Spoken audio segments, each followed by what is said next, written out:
They say when you get older, you should be quieter, nicer, easier to manage. We say that's spiritual suffocation with good posture. Welcome, dear ones, to Buddhist wisdom for the elderly, where we don't believe aging means disappearing. We believe it means taking off the mask and finally saying what you meant to say in 1987. In today's video, when you stop caring, everything falls into place. We're not offering feel-good slogans. We're handing you a mirror, a match, and a bell. Each part in this journey follows a simple rhythm. The phrase we were taught, why it hurts, a real story or example, and what freedom actually sounds like instead. You'll learn how silence isn't weakness, how being average is a miracle, and how not explaining yourself might be the most enlightened thing you do this year. If you only watch one part, make it part 9, I'm Not Dead Yet Syndrome. Because it shows how you can still confuse people, flirt shamelessly, and shock your family into finally noticing you're alive. Stay with us. These aren't lessons from a book, they're truths you live with every day, but maybe haven't named yet. And if any part makes you laugh, wince, or exhale for the first time in weeks, like and subscribe. Help us reach 1,000 subscribers so we can keep making videos that respect your age and your rage. Let's begin, slowly, with a smile, and maybe a little smoke. Part 1. The freedom of being slightly unpleasant. There's a strange kind of peace that comes with age, the kind that walks hand in hand with a little attitude. Not cruelty, not bitterness, just the soft rebellion of no longer needing to make everyone comfortable. For most of your life, you were likely trained to be pleasant. You smoothed conversations, laughed at jokes that weren't funny, agreed with people you wanted to throat punch gently with compassion. You called it being kind. But often, it was fear disguised as manners. Fear of upsetting the group. Fear of being seen as difficult. Fear that if you stopped being the agreeable one, you'd stop being included. But here's the quiet gift of aging. You no longer need to be pleasant to be loved. You just need to be real. There's a woman I know, Diane, 73. For decades, she played the part. She brought the snacks. She kept the peace. She answered every phone call from every emotionally chaotic relative. She was exhausted, invisible, and praised for it. Then one day, she stopped. She started saying no. She started skipping family events that drained her. She started responding to drama with silence and chamomile tea. Her family was confused. What's wrong with Diane? Nothing. Diane had just decided to stop living for applause. And oddly enough, once she stopped pleasing everyone, they started respecting her. This isn't about becoming rude, it's about becoming free. Buddhist psychology speaks of right speech. It doesn't mean nice speech. It means honest, necessary, timely speech. Words that arise from clarity, not obligation. There's a big difference between being kind and being agreeable. Agreeable is when you swallow your voice so no one else has to feel discomfort. Kindness is when you speak truthfully, even if it lands awkwardly, because you trust that authenticity serves everyone in the long run. You don't need to be everyone's favorite. You're not a warm spiritual vending machine. You're a person with limits. And if those limits make you look a little less sweet and a little more human, good. You're evolving. Niceness bends. Integrity stands. The next time someone expects you to say yes when you mean no, don't explain. Don't apologize. Just smile and disappoint them gracefully. Being slightly unpleasant isn't rebellion for the sake of ego. It's self-respect after decades of over-accommodation. Let the world recalibrate around your boundaries. You've spent long enough walking on eggshells. Now you get to walk on rugs, cushy ones, that you picked out, in a house that feels like you. Part 2. You don't have to explain yourself, ever again. There comes a time in life, often after 65, when you realize you've spent far too long explaining yourself to people who were never really listening. Why you don't eat meat, why you skip the family reunion, why you let your lawn go wild and started meditating under a tree instead. You've defended your choices like you were on trial, handing out context like a nervous lawyer. I didn't mean it like that. I was just trying to. Well, here's the backstory. Let it go. You don't owe anyone a PowerPoint presentation about your piece. Explaining is often just a subtle plea. Please understand me so you won't leave me. But if someone's respect hinges on your constant clarity, it's not respect. It's performance. There's a man I met once, Wallace, mid-70s, soft-spoken, used to defend every spiritual decision he made. He left his church and joined a meditation group. He stopped drinking at family events. He started spending more time alone. People asked why. He explained, they judged anyway. One day he stopped answering. When someone asked, "Why are you so quiet lately?" he said, "Because I've said enough." It wasn't passive. It wasn't angry. It was peace. Since then, people lean in when Wallace speaks. Because when someone who doesn't explain themselves decides to say something, it actually means something. In Buddhism, there's a practice called noble silence. Not silence out of fear or avoidance, but silence that comes from no longer needing to control the room. You don't need to be mysterious. You just need to stop managing everyone's emotional reaction to your truth. Let them misunderstand you. Let them call you distant, moody, private. You're not being rude. You're conserving energy. Explanations don't create connection. Presence does. And if someone truly knows your heart, they won't need a paragraph to validate your choices. If they don't, no paragraph will ever be enough. This is what freedom sounds like. No, thank you. That doesn't work for me. I'm not going to explain that. No anger, no bitterness, just boundaries with a side of grace. You are not an open tab in someone else's browser. You don't need to be accessible for clarification 24/7.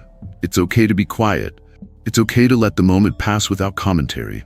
It's okay to live your life without running it through the group chat first. Speak when it serves. Be silent when it doesn't.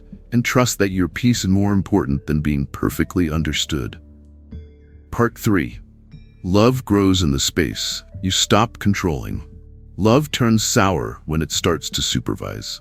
What begins as care slowly shifts into correction of tone, habits, opinions, even silence. Before long, you're not loving someone, you're managing them.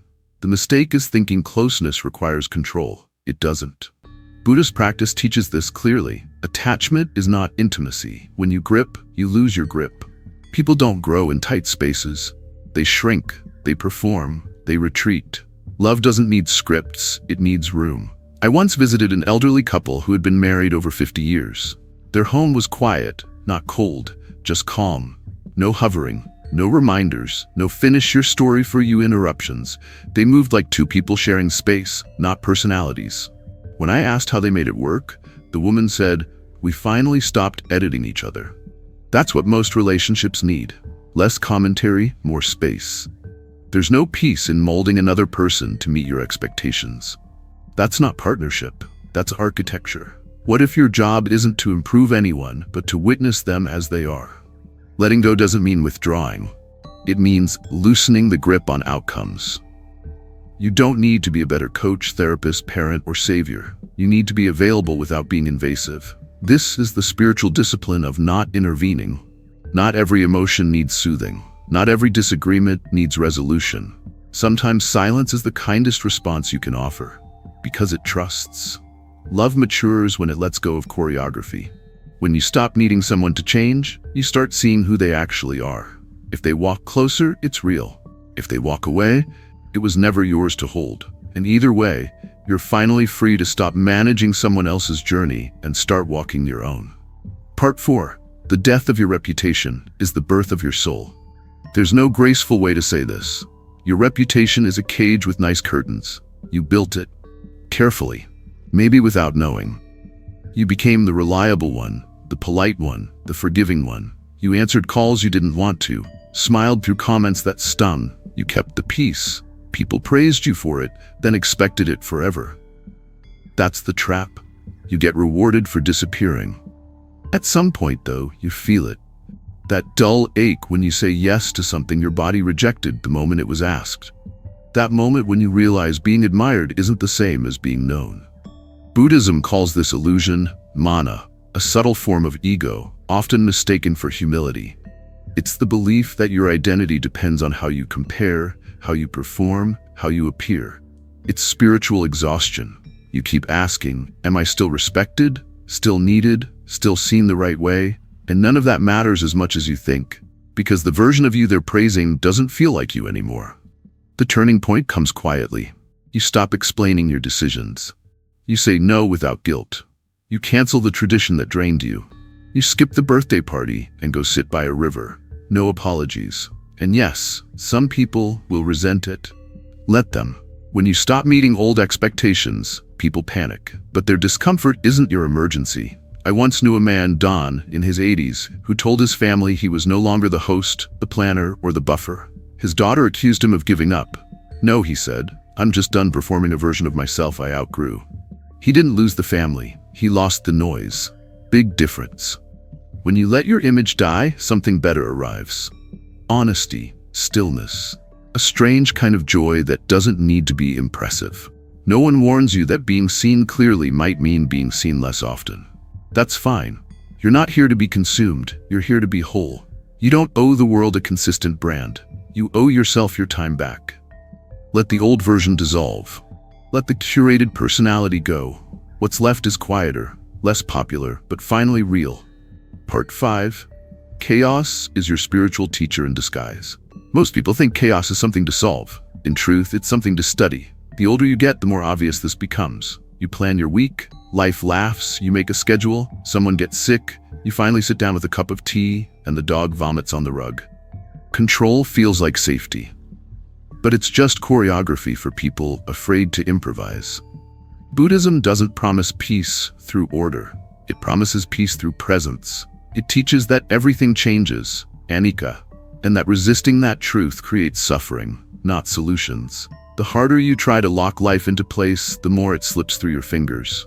I met a woman once, Carla. She was meticulous. Her calendar was color-coded. Her pantry looked like a showroom. When her daughter and 2 grandchildren moved in unexpectedly, that order collapsed within days. She didn't handle it well at first. She resented the mess, the noise, the unpredictability. But eventually, she stopped resisting. She stopped organizing their toothbrushes and started joining them for impromptu living room dance parties. Later, she told me, "I thought I lost control. Turns out I lost rigidity." That's the shift. Chaos isn't here to punish you. It's here to dismantle the illusion that you were ever in charge. Once that breaks, something softer moves in. Acceptance, humor, adaptability. Spiritual teachers talk about flow, but most people want flow without surrender. They want grace on their terms. That's not flow. That's fantasy. When you meet life as it is, messy, late, inconvenient, you grow. Not because you've mastered anything, but because you've stopped clinging to what was never yours.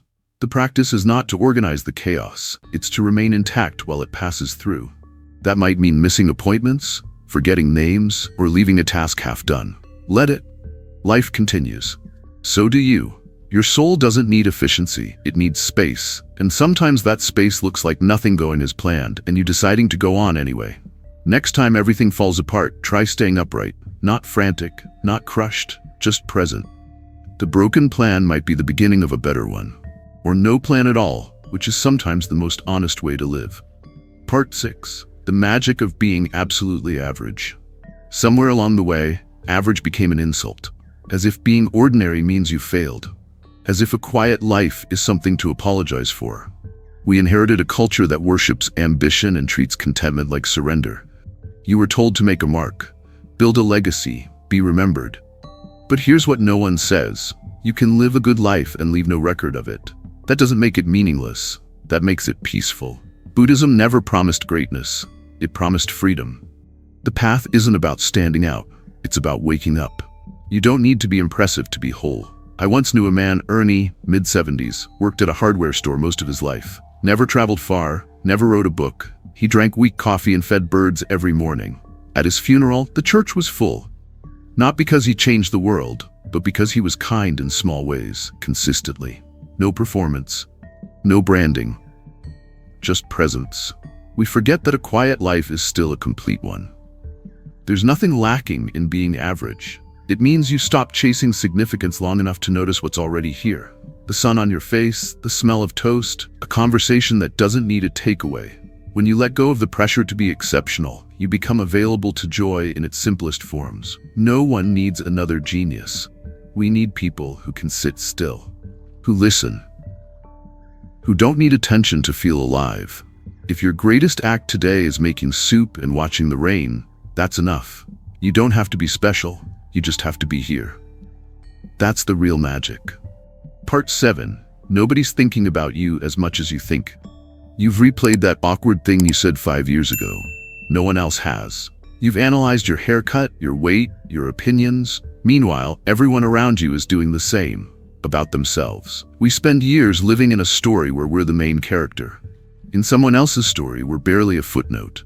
That's not sad, it's liberating. Most people are too absorbed in their own concerns to remember yours. Your stumble, your silence, your unpopular choice, it passed through their awareness like a passing cloud. Gone. Buddhism calls this non-self, the idea that there's no fixed solid identity. Who you were last year, last week, even yesterday is constantly changing. So is the version of you in other people's minds. You're not one thing, you're a moving target. So is everyone else. You don't need to manage their perception. You couldn't even if you tried. I once met a woman, Lenore, in her late 70s. She wore bold earrings, spoke softly, and never answered questions she didn't feel like answering. When I asked her why she didn't explain herself more often, she said, "I stopped imagining an audience." That's the shift. You don't have to be memorable. You have to be honest. Let people misunderstand you. Let them think you're strange or distant or inconsistent. Their version of you isn't yours to correct. The more you release the need to be seen accurately, the more accurately you begin to see yourself. Next time you worry about how you came across, pause. Ask yourself, did I act from truth? Did I protect my peace? Did I leave room for grace? If so, you're done. Let your reputation be blurry. Let your image degrade a little in their minds. Clarity doesn't come from being perceived perfectly. It comes from letting perception pass through you without sticking. Most people forgot your mistake faster than you forgot their name. Now breathe. You're off the hook. Part 8. Silence is the most misunderstood superpower. Silence makes people nervous, especially when it comes from someone older. They assume you've run out of things to say, that you're tired, confused, disconnected. They fill the gap with assumptions. But often you're not silent because you're fading. You're silent because you're watching. When you stop needing to participate in every conversation, you notice how many of them go nowhere. Buddhist monastics call this noble silence, a discipline of withholding speech when it serves no purpose. Not to withdraw, but to remain grounded. You don't have to weigh in. You don't have to fix the room. You don't have to soften the discomfort others refuse to face. There's power in letting the moment pass without interruption. I once sat with an older man, 81, sharp eyes, few words. At a family dinner, someone said something cruel and loud. He didn't flinch. He didn't respond. He kept eating. Later, someone asked why he didn't defend himself. He said, "If I spoke, I would have made it worse, for them, not for me." That wasn't submission. It was clarity. Silence isn't passive. It's selective. It protects energy. It offers space. It allows others to reveal themselves. When you don't rush to answer, you notice how often people are speaking just to avoid their own discomfort. You're not required to fill the gaps. You're allowed to hold them. If you've reached a point in life where fewer words feel better, trust that. You're not disappearing. You're editing. Wisdom doesn't announce itself. It listens. Then it speaks, rarely and with precision. And when you choose not to speak, you're not being difficult. You're being responsible for the quality of your presence. The world doesn't need more noise. It needs people who can sit in silence and stay intact. Let them guess what you're thinking. Let them call you reserved, cold, stubborn. If they want an answer, they'll have to earn it. Meanwhile, you'll be enjoying the quiet. Part 9. I'm not dead yet syndrome. After a certain age, people stop seeing you as fully alive. You become background, quiet, helpful, non-threatening. You say something bold and they blink like you barked in Latin. This is where the syndrome sets in. You're not dead, but everyone treats you like you're warming up for it. Friends speak about you like you're fading. Your doctor explains things slowly. Strangers call you young lady with that condescending syrup in their voice.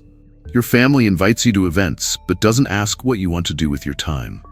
You're still here, but somehow you've become symbolic instead of seen. There's a quiet rage in that. Not loud, not bitter, just the ache of being reduced to a polite version of yourself. So what do? You remind them, not with lectures, with life. I once met a man, Jorge, 84, former accountant, lived alone, took up salsa dancing at 79. Not because he was bored, because he realized something. Everyone had already written his ending, so he rewrote the middle. He didn't care if he looked ridiculous. He didn't ask permission. He didn't make a speech about reclaiming joy. He just showed up and danced. That's what it looks like. Not proving anything, just refusing to vanish. There's a teaching in Buddhism that reminds us, do not forsake the beginner's mind. It means never confuse age with stagnation. Life doesn't stop moving just because people stop looking. You're allowed to still want, still start over, still flirt, laugh, change your mind. You're allowed to make your next decade unrecognizable from your last one. This syndrome only wins if you agree to it. If you start apologizing for your vitality. If you downplay your ideas to avoid seeming difficult. If you fold yourself into a version of elderhood that fits their expectations better than it fits your body. Don't do it. Wake up late. Join something new. Leave a boring conversation. Buy yourself flowers with no symbolism. Say yes for no reason and no with no excuse. You don't need anyone to validate your joy. You just need to stop asking for permission to feel alive in a room that expects you to be quiet. You're not done. You're just different now. And that difference doesn't need to be explained. It needs to be lived. Part 10. Let the younger people think you're weird. There's a point when you realize you're no longer trying to keep up. You're just trying to stay out of the way. But even in silence, you get labeled. Eccentric, unrelatable, out of touch. Good. Let them think that. You weren't put here to be understood by people who still think 5 hours of screen time is relaxing. You've earned the right to be strange without explanation. Start your morning with jazz and boiled cabbage. Wear mismatched socks on purpose. Tell stories no one asked for. Say things like, I don't trust that toaster, and walk out of the room. The truth is, the world needs your weirdness. There's no wisdom in conformity, only sleep. I once knew a woman, Dolores, 86, who wore fake eyelashes to doctor appointments, not for vanity, for fun. She said, when they assume I'm fragile, I blink slowly until they look nervous. She didn't teach by lecturing. She taught by confusing people just enough to make them pay attention. Buddhism calls this skillful means, meeting people where they are, using whatever tools you have. Sometimes the tool is silence. Sometimes it's odd behavior. Both can wake someone up. You don't need to be a spiritual guide. Just live in a way that unsettles the people who thought they had you figured out. When younger people don't get you, that's not a problem. That's a mirror. They don't need clarity from you. They need a model of someone who stopped explaining themselves and survived anyway. They need to see a future where aging isn't shameful, where growing older doesn't mean growing smaller. So be that. Say no without guilt. Ask questions that have no answers. Change your mind publicly. Let them talk behind your back.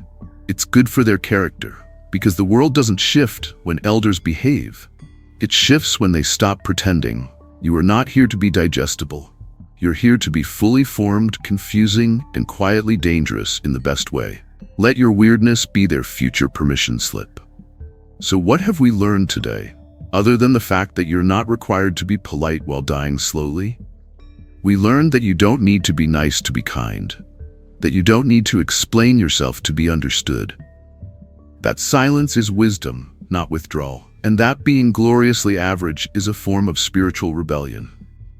We remembered that control is a myth, chaos is the guru you never invited in, and letting go isn't the end of caring, it's the beginning of real peace.